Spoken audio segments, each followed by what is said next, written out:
So Donald Trump making his way to watch the UFC, which he absolutely loves. Wow, that was a triumphant entry. You know what? It's fitting for him because he overcame so much. I mean, they tried to kill the guy 3 times, unleashed the Department of Justice upon him to try to bring him down so that he wouldn't run or that he would be disqualified, or that in your mind you'd be thinking that, man, I shouldn't vote for this person because he's a criminal. This person has overcome so much to be the 47th president of the United States. You can see that he loves his country. He loves this fight. And the people showed him a lot of love in that arena that night. And you can feel it, that people love Donald J. Trump. I know so many people say, man, you are always talking about Donald J. Trump. I mean, my God, you like this guy so much. I mean, there is just so much inside of this person, so many characteristics that I like. He's an overcomer. He's a fighter. A lot of people hurled a lot of accusations at this person, and he just kept on moving forward. Have that ever happened to you where someone falsely accused you of something you didn't do? Or even maybe you did do it, but that was like 30 years ago. In the journey of your life, you've overcome those things, you've gotten better, you transformed into a better person, yet your accusers, they just want to keep accusing you of something you did 30 years ago, even though you're not that person anymore. You know, I've had people accuse me of things that I didn't do, and my own friend group, people that have been with me for years, believed what the accuser was saying.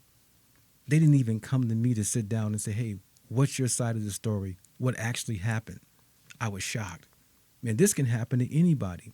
So, of course, when I saw what was happening with Donald J. Trump, with them unleashing the Department of Justice upon him, I knew before he ran for president that he was surrounded by African-American people. He had friends, Oprah Winfrey.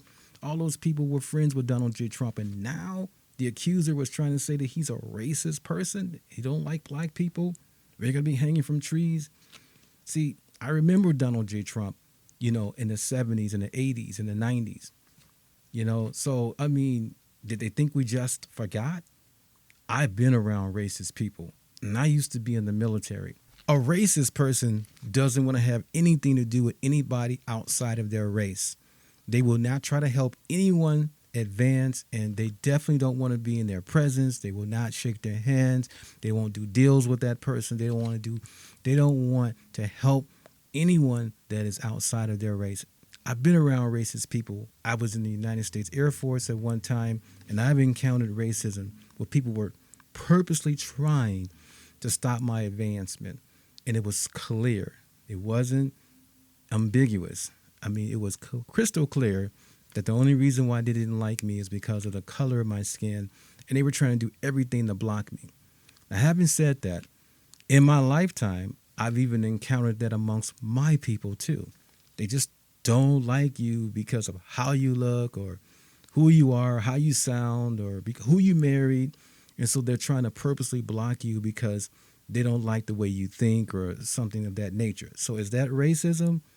No, they're not blocking me based off the color of my skin. They're just blocking me because of how I think or who I married or some silly thing like that. So I digress. After Jon Jones wins the fight, he dedicates his belt to Donald J. Trump. I mean, this touched my heart. Watch this.